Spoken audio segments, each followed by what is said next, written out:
A Sunday morning deep in the heart of Aspen, Colorado. Snow falling so quietly you could hear your own heartbeat. Charlotte Hayes had dated 27 men in 2 years, and every single time she had shown up as someone else entirely. No town car waiting at the curb, no security detail hovering at a respectful distance, no reservation under her real name.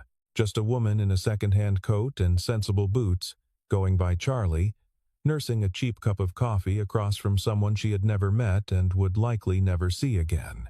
Some of those men walked out when they realized she couldn't split the check. Some stayed, but only long enough to borrow money she didn't seem to have. She stopped counting the ways a person could disappoint you. Then came the 28th name on the list. Daniel Brooks, 36 years old, auto mechanic, single father. He showed up late because he had to drop his daughter at her Saturday reading program. He apologized without making it into a story about himself. He ordered the Tuesday meatloaf special even though it was Sunday, because the diner didn't turn the menu board around and he didn't want to embarrass the waitress by pointing it out. He paid the bill before Charlotte could finish pretending to look for her wallet. Then, at 8 o'clock exactly, he excused himself to step outside and call his daughter good night. Charlotte watched him through the snow-fogged glass, this unremarkable man in a worn canvas jacket, his breath making small clouds in the cold air, his voice dropping into something so tender it was almost hard to witness from the other side of the window. She didn't know it yet, standing there with her coffee going cold. But the test she had built so carefully over 2 years, it hadn't been for any of those 28 men. It had been for herself. Charlotte Hayes had made her first million at 26 by selling a logistics algorithm she had written in a studio apartment on the edge of Denver, surviving on instant oatmeal and the particular stubbornness of someone with nothing to lose. By 31, she had built Hayes Tech into one of the fastest-growing enterprise software companies in the Mountain West. By 34, she was on the cover of 3 business magazines and had stopped reading any of them. The money had arrived so gradually, and then so suddenly, that she hadn't quite adjusted to what it meant. It meant people watched how she moved through a room. It meant invitations to things she didn't want to attend. It meant a certain kind of man appeared at industry dinners and fundraising galas, men who angled themselves into her orbit with the practiced ease of people who had always understood that wealth was something you maneuvered toward. She had been engaged once, at 29, to a venture capitalist named Preston, who had seemed, at first, genuinely interested in her in the way she thought through problems, in the particular satisfaction she took from building something functional and durable. It took her 14 months to understand that what he was actually interested in was the equity stake a marriage would give him. He hadn't been cruel about it. He had simply been efficient. She ended the engagement on a Tuesday evening in March and did not cry about it until she was in the parking garage, alone, and even then she stopped after a few minutes because she had an 8 o'clock call with Singapore the next morning. After Preston, she became careful. After careful, she became strategic. The blind dates had started as a kind of experiment. A friend, meaning well, had set her up with a man who turned out to have Googled her name before the appetizers arrived. Charlotte had watched him recalibrate in real time, the way his posture changed, the way his questions shifted from genuine curiosity to something that felt like due diligence. She had ended the evening early and driven home with the particular exhaustion of someone who had been studied rather than seen. 2 weeks later, on an impulse she couldn't fully explain, she showed up to another setup in a borrowed coat and gave her middle name. The man had been perfectly pleasant. He had also, very gently, suggested that she might want to look into a particular investment opportunity he was managing. When she said she didn't really have extra capital at the moment, something had shifted behind his eyes. Not disapproval, just a quiet recalculation, like a GPS rerouting. She drove home that night thinking, what if none of them ever knew? So she built the test. No, she built a version of herself. Charlie, a woman who worked at a mid-sized insurance company in a role that didn't require much explanation at dinner parties. A woman who took the bus because her car was in the shop, always. A woman who lived modestly, thought carefully about the check, and had no particular ambitions beyond next month's rent. 27 men in 2 years. Charlotte had cataloged their failures the way a scientist catalogs data, without malice and without hope. A man who had suggested, on date 3, that she might consider a different job if she wanted financial stability. A man who had borrowed $40 for a parking ticket and never mentioned it again. A man who had seemed genuinely fond of her until she mentioned that Charlie's company was downsizing, at which point he had developed a pressing schedule conflict that lasted indefinitely. The data was clean and consistent and completely depressing. She had not gone looking for Daniel Brooks. A mutual acquaintance, her mechanic's wife, of all people, who knew a woman who went to church with his aunt, had made the introduction with no particular fanfare. He was a good man, the woman said. He had a little girl. He had been through something hard and come out of it quieter but not bitter. Charlotte had almost canceled 3 times. She showed up anyway, in the second-hand coat, and sat down across from a man who was already apologizing for the parking situation. The diner was called Peakside Grill, and it had been in the same location on Aspen's eastern edge for 30 years without renovating once, which Charlotte privately respected. The booths were turquoise vinyl. The coffee came in a brown ceramic mug with a small chip on the handle. The menu was laminated and sticky in the upper left corner, a detail that suggested the establishment had priorities other than appearances. Daniel was 4 minutes late. He texted before he arrived, which she had not expected. Running a few minutes behind, sorry, had to sort out the reading program drop-off. See you shortly. He came in looking like someone who had hurried without being rushed, a distinction she noticed and filed away. His jacket was canvas, faded at the elbows, the kind of thing you wore because it worked and not because it said anything. His boots were clean but not new. He had the hands of someone who used them for a living. Calloused, competent, slightly raw from the cold. "I'm Daniel," he said, which was unnecessary because she had been waiting for him for 4 minutes. But she appreciated that he didn't lead with an apology that would require her to reassure him. "Charlie," she said. "Thanks for coming." They sat. The waitress, a woman in her 50s with the efficient warmth of someone who had seen every kind of first date, appeared with menus and coffee without being asked. Daniel thanked her by name. He had clearly been here before. Charlotte studied him the way she studied everything, methodically, without being obvious about it. He didn't check his phone. He didn't scan the room. He looked at her with the quiet attention of someone who found people genuinely interesting rather than strategically useful, which was rarer than most people understood. "Your friend said you work in insurance," he said. "Claims processing," Charlotte said, deploying the cover story she had refined over 2 years of these evenings. "It's mostly numbers and phone calls. Not very interesting." "I don't know about that," Daniel said. "People call you on some of the worst days of their lives. That seems like it matters." She had not expected that. Most people nodded politely at the insurance answer and moved on to something they found more interesting. She set down her coffee cup. "What do you do?" she asked, though she already knew. "Mechanic. I run a small shop, mostly domestic vehicles, some older imports. We do good work." He said it without false modesty or the exaggerated humility people used to seem relatable. It was simply a true statement. They did good work. The conversation moved the way good conversations did, without a visible agenda. They talked about the particular quality of snow in Aspen versus Denver, a distinction that sounded like nothing until you tried to explain it and found you actually had opinions. They talked about books they had read as children, which led to an argument, good-natured and specific, about whether choose-your-own-adventure novels counted as literature or as something else entirely.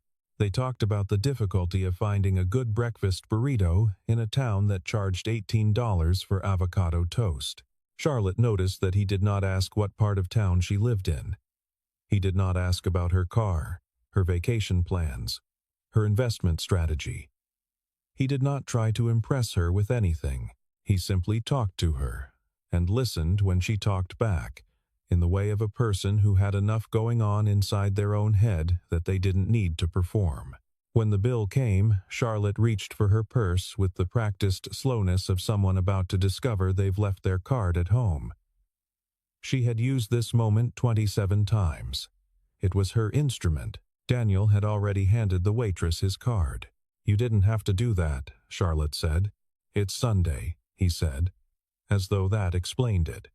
Then, seeing her expression, "My daughter has this theory that Sunday hospitality is a whole separate category from regular hospitality.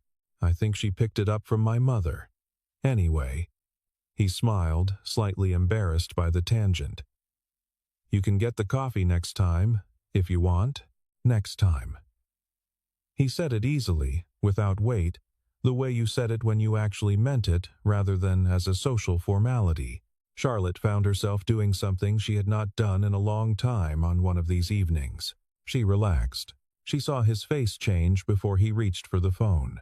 It was the kind of change you only caught if you were watching carefully, a small softening around the eyes, a shift in his attention that moved from her to somewhere else entirely, somewhere that mattered to him more than wherever he was at the moment. He glanced at the clock on the wall above the counter. "Would you mind if I stepped out for a few minutes?" he said. "I need to make a call." "Of course," Charlotte said. He went outside. Through the steamed glass of the diner's front window, she watched him, without meaning, to the way you watch something you hadn't planned to look at. The snow was still falling, fine and steady. He stood on the sidewalk with his collar turned up and his phone against his ear. And even through the glass and the distance and the winter between them, she could see what the call was doing to him. She couldn't hear the words. She didn't need to. The whole shape of him changed, not smaller, but softer, the way a hand opens when it stops gripping something. He was in there for 5 minutes. When he came back, he slid into the booth with a slightly sheepish expression. "My daughter," he said. "She's 6. We have a rule about the good-night call." "That's a good rule," Charlotte said. "Her name is Lily. She's—" He stopped, smiled. "I'm biased, obviously. But she's remarkable.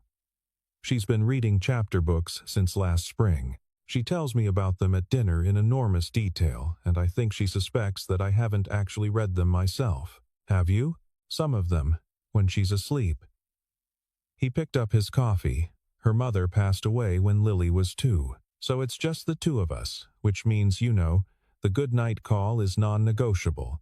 Whatever I'm doing." He said it the way people said things they had already made peace with, not heavily, not performing grief, just as a fact that was part of his life the way the weather was part of his life, something you accounted for without resenting.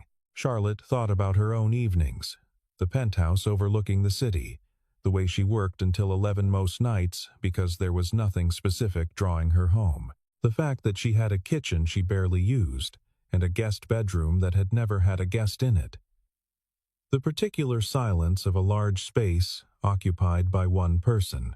"What does she think?" Charlotte asked. "About you going on dates?" Daniel raised an eyebrow, not offended. "She thinks it's funny," she said, and I quote, "Don't talk too much, Dad, because then people think you don't listen. 6 years old." He shook his head. "So I've been trying to listen more. How's that going?" "You tell me," he said.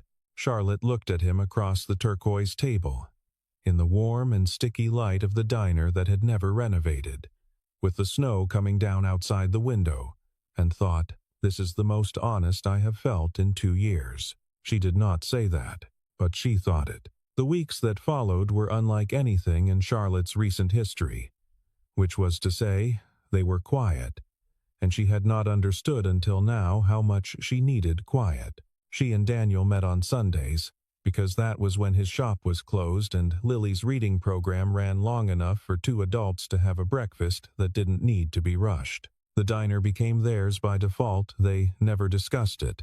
They simply kept showing up there. The waitress, whose name was Deanna, eventually stopped leaving menus. They were careful with each other. Not cautious in the way of people hiding things, but careful in the way of people who had both been careless before and were trying a different speed. He never pushed her for details she didn't volunteer. She learned not to ask questions whose answers would require her to answer in kind. She met Lily on the fourth Sunday.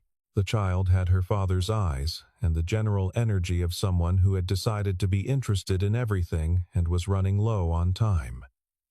She had an opinion about every item on the menu. She had a stuffed rabbit named Gerald who came everywhere and had his own set of opinions, which Lily translated without embarrassment. She looked at Charlotte with the particular directness of small children, who have not yet learned to dilute their observations with social politeness, and said, "You smell like the fancy soap at the hotel."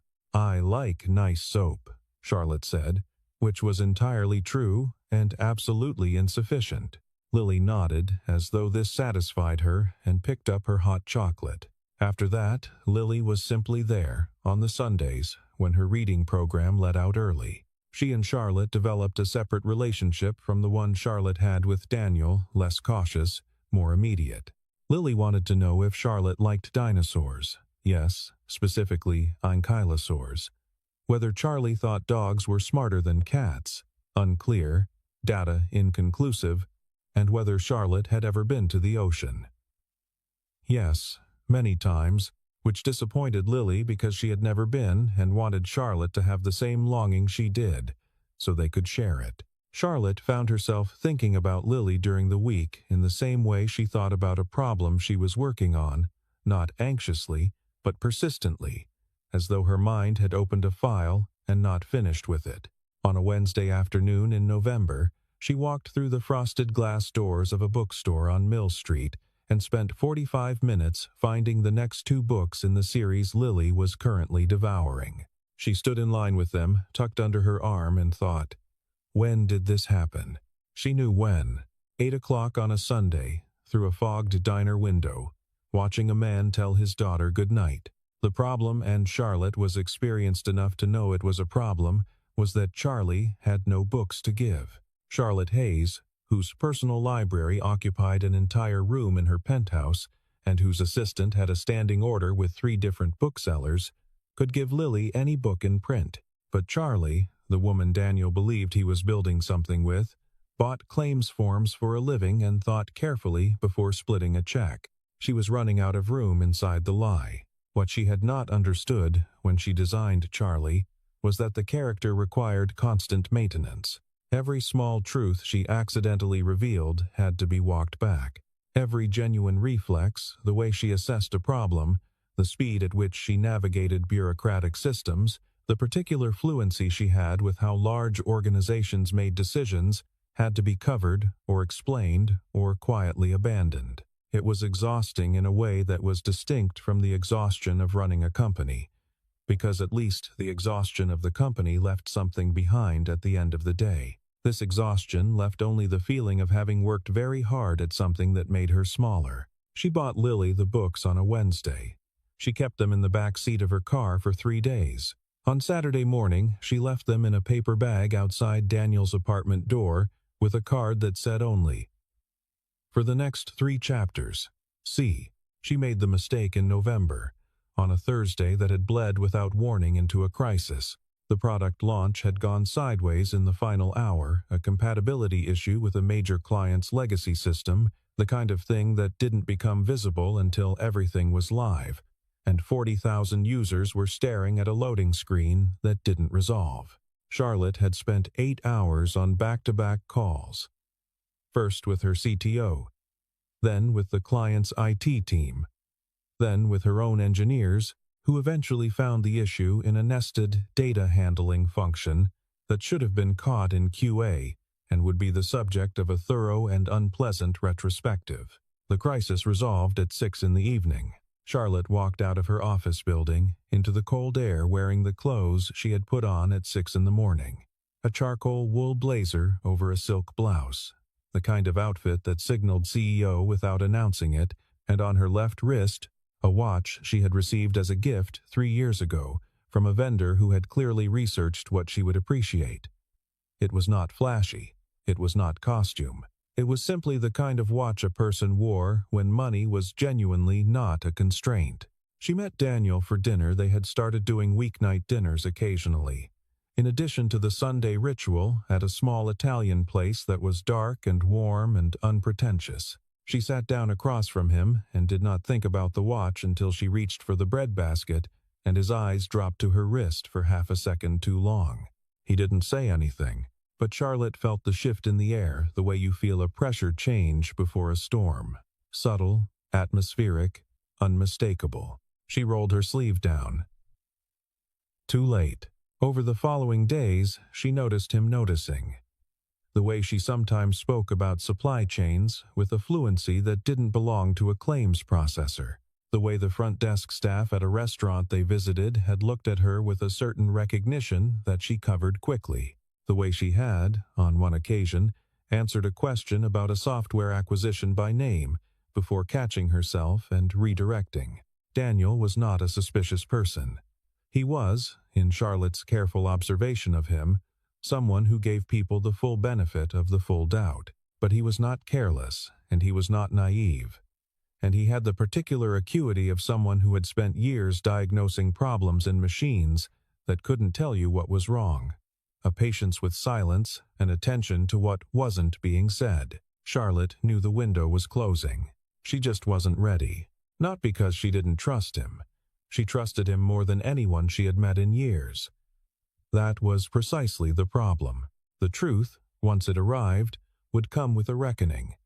Not just the deception, but what the deception said about her. What it revealed about what she had thought she needed, and what it suggested about how little faith she had carried into the room on that first Sunday. She was afraid that the truth would turn him into someone who looked at her differently.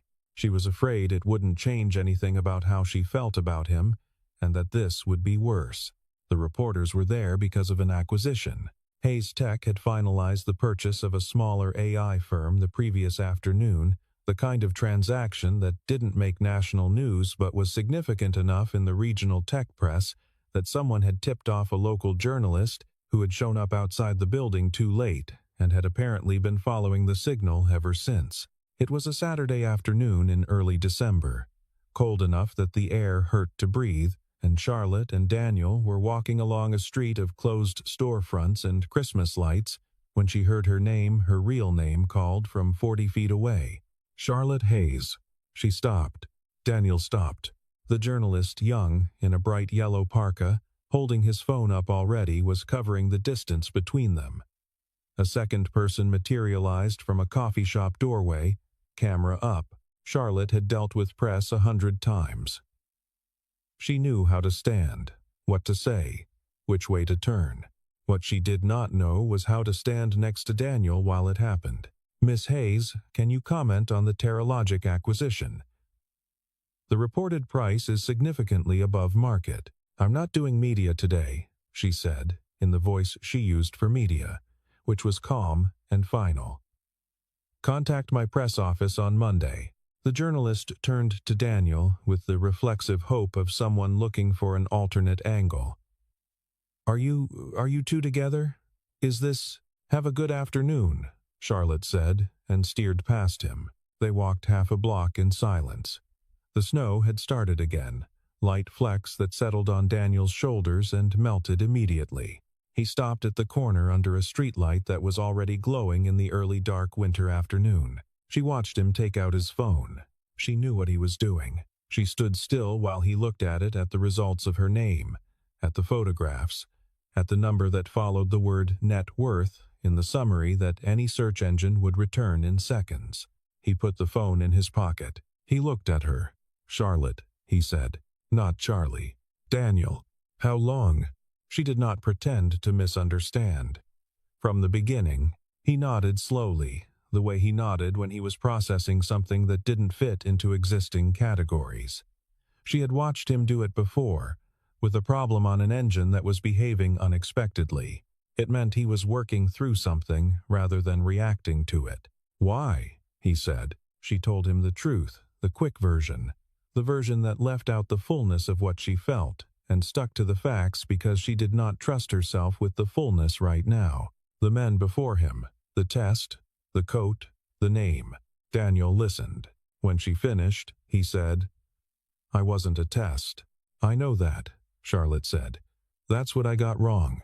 He looked at her for a long moment, long enough that she could not read it. Then he turned and walked away down the street, into the snow, without looking back. He did not stop answering her messages. That was the first thing she noticed, the absence of absence. He replied, briefly, when she texted. He responded to questions directly. He was not cold, exactly, but he was no longer warm, and the difference between those two temperatures was everything. The Sunday diner visits stopped by mutual silence. She didn't suggest it, he didn't either. The gap sat between them like weather. What she had not anticipated was Lily. The child had apparently been told only that Charlotte was busy for a while, which was the kind of explanation adults gave children when they had not yet decided what the truth was. Lily had accepted this with the stoicism of someone who had already lost one person and had developed, young, a quiet philosophy about the unreliability of permanence. She texted Charlotte from Daniel's phone one afternoon. "This is Lily. Gerald says hello. He wants to know if you are coming on Sunday." Charlotte sat in her office on the 42nd floor and read that message 4 times. "I'm not sure," she texted back. "Tell Gerald I said hello." "Gerald says okay, but he is still waiting," Lily replied. Charlotte put her phone face down on the desk and stared at the city below her, which was gray and snow-covered and very far away from a turquoise vinyl booth and a rabbit with opinions. She thought about what Daniel had said, not angrily, not as an accusation, but with the quiet specificity of someone saying a true thing. I wasn't a test. She understood now what she had refused to see while she was constructing the test, refining it, deploying it across 28 evenings. The test had never been about vetting anyone else. It had been a way of staying unreachable while appearing to be available, a mechanism for ensuring that she could always find a reason to withdraw before anything real could happen. She had not been protecting herself from bad men. She had been protecting herself from good ones, from the possibility that a good one might know her fully, real name and real income and real history, and still find something worth staying for, and that she might have to become someone who believed that. The realization arrived without drama. In the quiet of a November afternoon, in an office she had built from nothing, and which currently felt, in the specific way that excessive privacy could feel, exactly like a very elegant trap, she picked up her phone. She did not text Daniel. She sat with it for 2 weeks, the way you sit with something you know you have to do but aren't ready to do, allowing the readiness to build. She thought about what readiness meant. Actually, whether it was a feeling you waited for or a decision you made before the feeling arrived. She had built a company by making decisions before she felt ready for them. She had not applied this insight to anything personal. She was applying it now, retroactively, without particularly enjoying the lesson. She ran a company with 237 employees. She had renegotiated contracts worth tens of millions of dollars. She had fired people who deserved to be fired and defended people who deserved defending, and made the calls that were supposed to be impossible before anyone else at the table had finished their coffee. None of this had prepared her for sitting in a parked car outside a mechanic's shop on a Tuesday afternoon, watching through the chain-link fence, as Daniel worked on something under a raised hood with the unhurried focus of someone who trusted his own hands completely, wondering if the word sorry was sufficient for what she had done and suspecting it wasn't, but knowing she would have to begin there anyway. She did not go in. She drove back to the penthouse and ordered takeout and ate it at her kitchen island, under the lights that she had chosen, because they looked warm but weren't actually warm, which felt, this particular evening, like an apt description of the life she had been building when she was not careful. Then Lily disappeared. The call came at 7:40 on a Tuesday evening. It was Daniel's number, but the voice was not Daniel, it was Deanna, from the diner. Which meant that Daniel's hands were busy with something else, and he had given someone his phone, which meant things were not orderly. "She's not in the apartment," Deanna said. "He can't find her. The police are coming." I thought you should know." Charlotte was already on her feet. She had a standing Thursday dinner with her COO that she would cancel by text on the elevator. She had a car waiting downstairs that she had never explained to Daniel because Charlie took the bus. She was in the back seat in 40 seconds, telling the driver to go. She knew Lily's habits. The way you came to know a child you had spent careful Sunday mornings with over 3 months. Where she looked. What she moved toward. What she loved. The girl was drawn to water even in winter. She had a particular attachment to Heron Park, which had a pond that froze clean and flat in December, and which she called, for reasons she had never explained, the Mirror Lake. "That's not a lake," Daniel had told her once. "It's a mirror," Lily said. "When it's frozen, you can see the sky inside it." Charlotte told the driver. Heron Park. The park at night in December was very dark and very cold. The kind of cold that landed on the back of your neck and moved down. She went in through the east gate, the one nearest the pond. Her shoes were wrong for this. She had been in the office and was wearing low heels that compressed the snow sideways with each step. She moved anyway. She found Lily at the far edge of the pond, sitting on the snow with her knees pulled up and her coat buttoned all the way to her chin, looking at the frozen surface. Gerald the rabbit was tucked under one arm. Charlotte sat down next to her in the snow, in the wool blazer and the silk blouse and the wrong shoes, and did not say anything immediately because Lily's face was doing something complicated. After a moment, Lily said, "I heard him talking on the phone. He was sad. I thought if I wasn't there he wouldn't be sad about me anymore." "That's not how that works," Charlotte said gently. "I know," Lily said. "I know that now." Gerald said the same thing. Charlotte opened her coat and put it around both of them, an arm around the child, Lily's small weight against her side, the cold pressing in from all directions. "Your dad is looking for you," she said. "He's not sad because of you. He's sad because of me." Lily looked up at her. "Why are you sad?" "Because I wasn't honest." "And I should have been." Lily considered this with the seriousness she brought to most things. "Are you going to fix it?" "I'm going to try."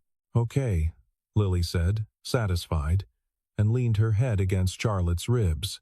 Charlotte held the child in the dark and in the cold and waited for the sound of Daniel's footsteps in the snow. He came through the east gate at a run that slowed when the flashlight from his phone found them 2 figures at the edge of the frozen pond, motionless, alive.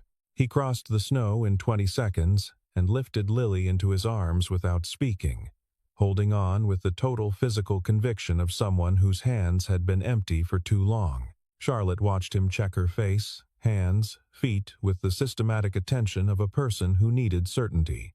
"I'm fine, Dad," Lily said, in the patient voice of a child who was being thoroughly examined. "Charlie found me, Charlotte," Charlotte said quietly. "My name is Charlotte." Lily looked at her. "Okay," she said, as though this were a small adjustment easily made. "Charlotte found me." Daniel's eyes came up from Lily's face to Charlotte's. He was still breathing fast from the run. His expression was something she couldn't entirely read, relief layered over everything else. Too many things at once. The police arrived 2 minutes later. There was a logistics interval statement, Lily wrapped in a blanket from an emergency kit, a call from Daniel's sister who had been sitting with Lily that evening and was deeply upset with herself. Charlotte handled the peripheral coordination automatically, the way she handled crises, with the calm efficiency of someone who knew what needed doing and did it. It was only afterward, when Lily was in the back of a police vehicle with the heat running, that Charlotte and Daniel were standing alone at the edge of the park with the snow coming down. "I owe you an explanation that's longer than what I gave you on the street," she said. "You don't owe me anything," he said. "I mean it. I know you mean it. That's why I want to give it." She talked for 15 minutes, standing in the cold, not performing anything.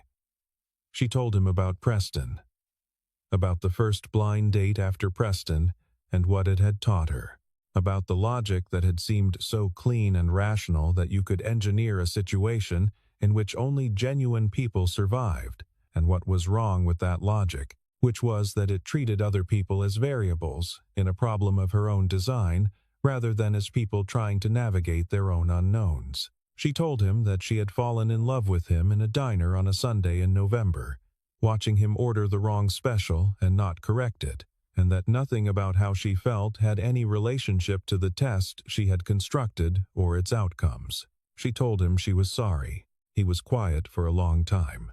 "I'm not upset about the money," he said finally. "I need you to know that. I'm not someone who has a problem with what someone else has. I know that. I was upset because I thought he started again. I thought we were just being honest with each other. And I was. Every part of it. And I didn't know if you were." "Every part of it," Charlotte said. "That was real. All of it." He looked at her. "Then that's what I needed to know," he said. It was January when the snow finally came down, the way winter meant it to, not the light, decorative kind, but the heavy, determined kind that rewrote the landscape overnight and made everything look like something that had always been there. Charlotte drove herself. She had started driving herself more often, which her security team had mixed feelings about and which she had decided was a boundary she was permitted to establish. She drove a car that was not the most expensive car she owned, for reasons she could not entirely explain, except that it felt more honest. She parked on the street outside Daniel's building and sat for a moment with the engine running. She had spent the last 6 weeks doing something she had not done since before Preston, which was allowing herself to want something without first constructing a framework for managing her expectations. It had been uncomfortable. It was still uncomfortable. She was learning that this was probably fine. She got out of the car. The building's front door opened before she reached it. Lily was there in a purple sweater and wool socks, having presumably been watching from the window. "You're here," Lily said, with the tone of someone confirming an important fact. "I'm here," Charlotte said. "Dad made oatmeal," Lily reported. "It has brown sugar." Gerald approved it. Charlotte followed her inside and up one flight of stairs to the apartment, which was small and warm in the way that apartments are warm when someone has made an effort with it over a long time. Good light, too many books for the shelves, a child's drawings taped to the refrigerator, with the unself-conscious abundance of a person who had decided that this was what walls were for. Daniel was in the kitchen. He turned when she came in, and she watched the thing happen in his face that happened when he saw her not performed, not managed. Just the simple and involuntary shift of someone whose day had changed. "Hi," he said. "Hi," she said. There was a moment between them. Not uncomfortable. More like a breath before a sentence. "Lily set you a place," he said. "Whether you were coming or not?" Charlotte looked at the table. There were 3 places, and Gerald was seated at the 4th chair with a folded napkin tucked into his collar, which suggested a level of domestic integration that Charlotte found, unexpectedly, completely right. She sat down. Lily climbed into her chair and immediately began explaining the specific narrative arc of the chapter book she was currently reading, which involved a girl, a horse, and a series of misunderstandings that were going to resolve, Lily was certain, in the next chapter. Daniel poured coffee. The snow came down outside the kitchen window, heavy and absolute, the kind that didn't ask anything of you, that just fell and kept falling, covering everything equally, without conditions. Charlotte wrapped both hands around the mug and listened to a 6-year-old explain the structural flaws in a fictional character's decision-making. And across the table, Daniel caught her eye and said nothing, which was the right thing to say. There were no tests anymore. There was only this: a small table, a Sunday, the snow outside, and the particular warmth of a place where someone had set a chair out for you before they knew for certain you were coming. Charlotte thought, "I will try to deserve this." And for the first time in a long time, she believed that she could. Spring came late that year, as it always did in Aspen, a slow negotiation between winter and something warmer. Ground still frozen under the first muddy thaw, the mountains holding their white long after the valley had given it up. Lily had graduated to a new chapter book series and reported with great seriousness that this one was harder but better. Gerald had been upgraded to a spot on the bookshelf, which Lily explained was a promotion. Charlotte had told her board the general shape of things, which they received with the equanimity of people who understood that their CEO's private life was not their jurisdiction. Her press office handled the two small items that appeared in business columns with brief and uninteresting statements. She did not move into Daniel's apartment. She thought about it. She decided that wanting to was enough for now, and that enough for now was not the same thing as stopping there. Daniel replaced the timing belt on her car, which she had been meaning to have done for 6 months. He charged her his standard rate. She did not argue. On the first Sunday morning in April, the three of them walked to the farmers' market that materialized along the main street every spring. Lily, ahead of them on the sidewalk in a rain jacket, explaining something at volume to Gerald. Daniel and Charlotte walking side by side with the unhurried pace of people who did not need to make anything happen right now. The air smelled like cold soil and coffee and the beginning of something. Lily had stopped to examine a vegetable she did not recognize, purple and knobby, apparently alarming, and was interrogating the farmer about it with the systematic curiosity of someone who intended to have a thorough understanding of the situation before moving on. The farmer was answering her with complete seriousness. This was the effect Lily had on people. She made them take themselves seriously in the best possible way, by taking them seriously first. Charlotte reached over and took Daniel's hand. He didn't say anything. He didn't need to. Some things, Charlotte had learned, did not require words.